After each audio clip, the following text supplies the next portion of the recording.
제가 20년 넘게 이 시장의 파도를 넘어오면서 깨달은 게 딱 한 가지 있습니다. 진짜 기회는요, 항상 위기라는 얼굴을 하고 찾아오더라고요. 오늘 퇴근길, 여러분이 혹시 놓치고 있을지도 모를 바로 그 기회의 신호, 제가 아주 정확하게 짚어드리겠습니다. 본격적인 분석에 앞서서요, 이거 하나는 분명히 약속하고 가겠습니다. 저는 미래를 맞추는 점쟁이가 아닙니다. 투자는 예측이 아니고요, 짜여진 시나리오에 맞춰서 대응하는 기술에 가깝습니다. 모든 최종 판단의 무게는 여러분 스스로가 져야 한다는 점, 그게 바로 20년 동안 살아남은 첫 번째 원칙입니다. 화면에 보이는 이 숫자 6149, 이게 그냥 단순한 지수 같으신가요? 아닙니다. 이건 지난 몇 달간 시장을 정말 무겁게 짓누르던 그 불안감의 사슬이 툭 하고 끊어졌다는 신호고요. 시장 참여자들의 심리가 공포에서 탐욕으로 넘어가는 바로 그 변곡점을 알리는 아주 강력한 신호탄이라고 봐야 합니다. 그래서 오늘은요, 이 숫자가 도대체 뭘 의미하는지 그 속을 제대로 한번 파헤쳐 보겠습니다. 먼저 시장의 체온, 그러니까 지금 분위기가 리스크 온이라는 걸 진단하고요. 그 심장부에서 막 뛰고 있는 AI와 반도체 엔진의 열기를 직접 느껴볼 겁니다. 그리고 나서는 시야를 확 넓혀서 지정학이라는 거대한 바람이 지금 어디로 불고 있는지, 그 바람을 제대로 탄 종목과 역풍을 맞은 종목의 운명에 어떻게 갈렸는지 직접 비교해 볼 거고요. 이 모든 분석을 바탕으로 제가 실제로 포트폴리오를 어떻게 조정했는지 보여드린 다음에 여러분이 당장 내일부터 써먹을 수 있는 구체적인 실행 계획으로 마무리하겠습니다. 결론부터 그냥 던지겠습니다. 시장은 명백하게 리스크 온, 그러니까 안전한 곳에서 돈을 빼서 위험 자산으로 달려가는 모드로 스위치를 완전히 켰습니다. 잠자던 거인이 드디어 깨어난 거죠. 자, 지금부터 그 이유를 하나씩 해부해 보겠습니다. 시장을 이렇게 강하게 밀어올린 힘은요, 하나가 아니었어요. 여러 개가 동시에 맞물린 거죠. 중동의 지정학적 리스크가 좀 잦아드나 싶으니까 그 틈을 기다렸다는 듯이 외국인 자금이 폭포수처럼 쏟아져 들어왔습니다. 이 돈은 가장 확실한 성장 엔진인 AI 반도체로 직행했고요. 거기서 만들어진 뜨거운 열기가 건설이나 인프라 같은 다른 쪽으로 쫙 퍼져나가는 낙수 효과를 만들었습니다. 이 모든 요소들이 정말 완벽한 타이밍에 딱 맞아 떨어지면서 코스피 6000선이라는 그 두꺼운 벽을 단숨에 무너뜨려버린 겁니다. 이 숫자 좀 보세요. 하루에 5,500억. 이건 그냥 매수세가 좀 들어왔네. 이 정도 수준이 아닙니다. 여기에 세계국채 지수, WGBI 편입 효과로 앞으로 들어올 7.7조 원까지 더하면 이건 글로벌 스마트머니가 한국 시장 지금 너무 싸다에 그냥 대놓고 베팅하고 있다는 가장 강력한 증거예요. 단순히 수급이 좋아지는 걸 넘어서서 한국 자산에 대한 근본적인 재평가가 시작됐다는 신호를 읽어야 합니다. 자, 그럼 이제 표면 아래로 한번 들어가 보죠. 이번 랠리의 엔진실을 활짝 열어보겠습니다. 바로 AI가 말 그대로 불을 뿜고 있는 반도체 섹터입니다. 지금 시장에서 벌어지고 있는 일은요, 과거에 우리가 겪었던 그런 반도체 사이클하고는 완전히 다른 게임입니다. 이건 마치 19세기 골드러시랑 똑같아요. 그때 금 캐는 사람보다 청바지랑 국갱이 팔던 사람이 돈을 더 번 것처럼 지금 전 세계 빅테크 기업들이 AI라는 새로운 금을 캐기 위해서 반도체라는 디지털 곡괭이를 정말 미친 듯이 사들이고 있는 겁니다. 이건 구조적인 수요 폭발이라고 봐야 해요. 그리고 바로 이 숫자. 이게 바로 그 디지털 곡괭이를 세상에서 가장 잘 만드는 대장간의 현재 가격입니다. SK하이닉스 11만 7,500원, 사상 최고가죠. 시장은 이 거대한 변화의 최종 승자가 누가 될지 아주 명확하게 딱 지목하고 있는 겁니다. 근데 이게 하이닉스 혼자만의 독주가 아니에요. 이건 거대한 오케스트라의 합주에 가깝습니다. 삼성전자가 뒤를 받쳐주면서 같이 올라가고, 미국 메모리 지수는 5일 연속으로 신기록을 쓰고 있잖아요. 파운드리의 왕인 TSMC는 역대급 실적을 예고하고 있고, 칩 설계의 제왕 엔비디아는 양자 AI라는 다음 챕터를 열겠다고 발표했죠. 생태계 전체가 지금 하나의 방향으로 움직이는 아주 강력한 공명 현상이 나타나고 있는 겁니다. 자, 이번에는 렌즈를 좀 바꿔볼게요. 기술에서 지정학으로 시선을 한번 돌려보겠습니다. 저 멀리 중동에서 들려오는 이 평화의 바람이 어떻게 우리 증시의 인프라 관련주들을 이렇게 뜨겁게 달구고 있는지 한번 살펴보시죠. 이 슬라이드에 있는 문구, 전쟁이 끝났다. 정치인의 말 한마디가 시장을 어떻게 움직이는지 보여주는 아주 교과서적인 사례입니다.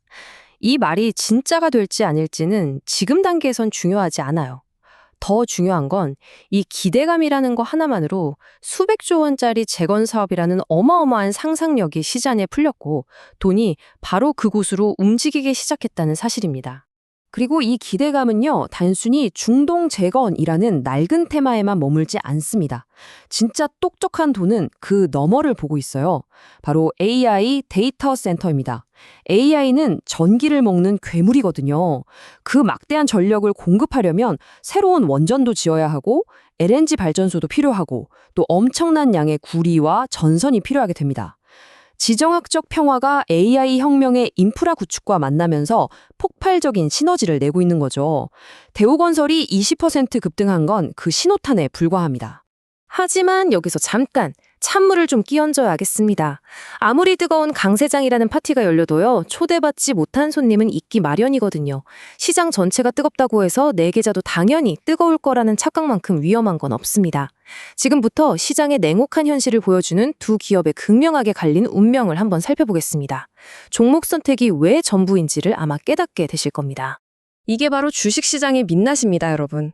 한쪽에서는 NC소프트가 아이온2라는 아직 출시되지도 않은 게임에 대한 꿈 하나만으로 1년 최고가를 경신하고 있습니다.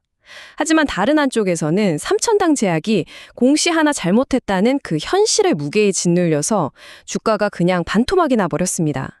시장이라는 거대한 흐름도 결국 개별 기업이라는 작은 배의 운명 자체를 결정하지는 못해요. 내 계좌의 운명은 오직 내가 고른 바로 그 배에 달려있다는 사실 절대 잊지 마십시오. 자, 이제 이론은 여기까지입니다. 지금부터는 실전이에요.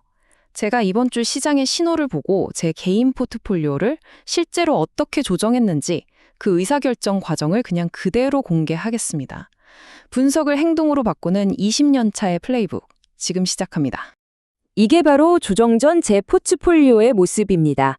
보시는 것처럼 반도체라는 가장 강력한 공격수를 필두로 바이오라는 한 방에 있는 조커를 들고 가는 그런 구조였죠. 하지만 아까 보셨던 삼천당 제약 사태가 저한테 아주 중요한 경고를 보낸 겁니다. 네가 모르는 리스크가 여기에 숨어 있다. 바이오 섹터의 개별 기업 리스크는 제가 생각했던 것보다 훨씬 통제하기 어려운 변수라는 걸 깨달은 거죠. 그래서 과감하게 칼을 댔습니다. 제가 통제할 수 없는 리스크가 확인된 바이오 비중을 절반으로 덜어내고요.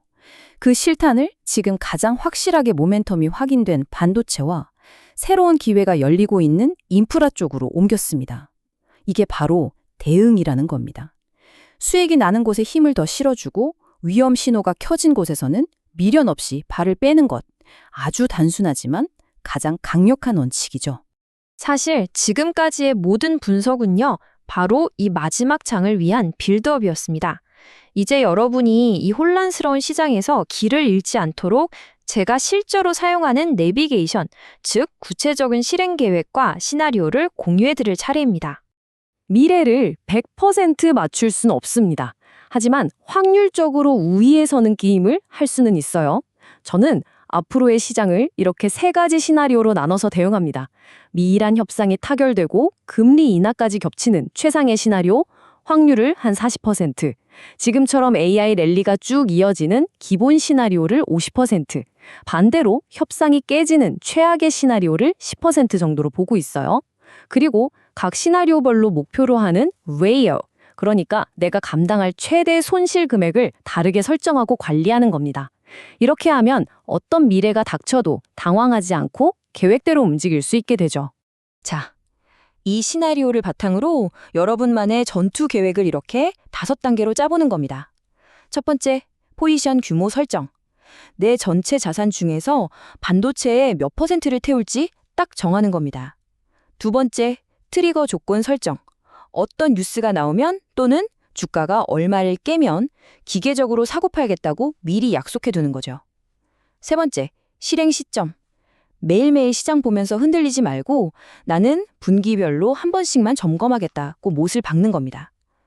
네 번째, 위험 보상 비율. 내가 이 거래에서 1을 1을 각오를 했다면 최소 2.5를 먹을 수 있는 자리에서만 들어간다는 원칙을 세우는 거죠. 마지막으로 5번째, 시장 변수 모니터링. 환율이나 외국인 수급처럼 내 배의 항로에 영향을 줄 수 있는 외부 환경을 계속 체크하는 겁니다. 이게 바로 감정을 배제한 시스템 트레이딩의 핵심입니다. 제가 20년간 수많은 성공과 사실은 더 많은 실패를 겪으면서 뼛속 깊이 새긴 단 하나의 문장입니다. 시장을 이기려고 하지 마세요. 시장은 예측의 무대가 아니라 그저 변화에 순응하면서 살아남는 자가 결국 승리하는 생존의 무대입니다. 시장은 우리 모두에게 질문을 던졌습니다. 위험을 감수할 준비가 되었는가? 라고요. 여러분의 포트폴리오는 이 질문에 어떤 대답을 준비하고 있습니까? 오늘 제 분석이 여러분의 현명한 대답에 작은 힌트가 되었기를 바랍니다. 여러분의 생각, 또 궁금한 점들 언제든지 댓글로 남겨주세요. 다음 분석에서 그 실마리를 이어서 또 풀어가겠습니다.